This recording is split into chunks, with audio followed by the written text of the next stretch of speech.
మాజీ సీఎం జగన్ పై మంత్రి కొండపల్లి శ్రీనివాస్ విమర్శలు చేశారు. కూటమి ప్రభుత్వంలో అమరావతి శరవేగంగా అభివృద్ధి చెందుతూ ఉంటే ఓర్వలేకే జగన్ కొత్త నాటకాలకు తెరలేపారని మండిపడ్డారు. 5 ఏళ్ల పాలనలో రాజధానికి తీరని అన్యాయం చేసి 3 రాజధానుల పేరిట మోసం చేశారన్నారు. వైసీపీ నేతలను రైతులు అడ్డుకుంటే ఆ వివాదాన్ని కూటమికి ఆపాదించడం దారుణమన్నారు. అసెంబ్లీకి రాకుండా బూటకపు పర్యటనలతో రాష్ట్రంలో అల్లర్లు సృష్టించాలని చూస్తున్నారని విమర్శించారు. ఒకే రాజధాని అని గౌరవ ముఖ్యమంత్రి గత 14-19లో అనౌన్స్ చేయడం జరిగింది.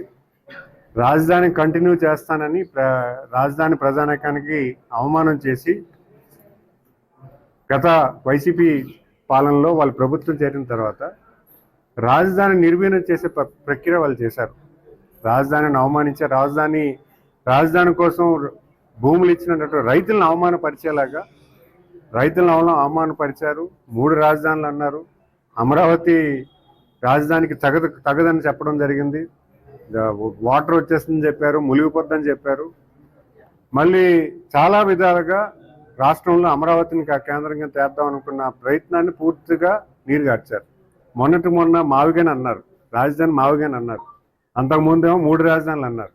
విశాఖపట్నం కేంద్రం అన్నారు. అంటే ప్రజల్ని కన్ఫ్యూజ్ చేస్తున్నారా, లేకపోతే వాళ్ళు కన్ఫ్యూజ్ అయిపోతున్నారా అనేది కొంచెం బాధాకరం. ఎందుకంటే ఈరోజు ఒక దీర్ఘకాలమైనటువంటి ప్లాన్ ఉండదు. వాళ్ళ ఫాదరే ఉన్నారు వైఎస్ఆర్ గారు.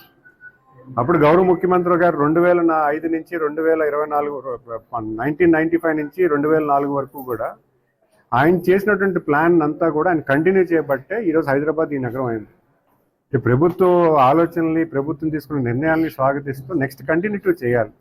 అంతేగాని విధ్వంస పాలన, గత గవర్నమెంట్లో చేసిన పనులన్నీ కూడా ఇప్పుడు ఆపేస్తాననే ఆలోచన జగన్ చేస్తే ఈరోజు గౌరవ ముఖ్యమంత్రి గారు పూర్వం 14-19 చేయడం కాదు, 19-24లో మొదలుపెట్టిన పనులన్నీ కూడా దాన్ని కూడా కంటిన్యూ చేస్తూ స్వాగతిస్తున్నారు.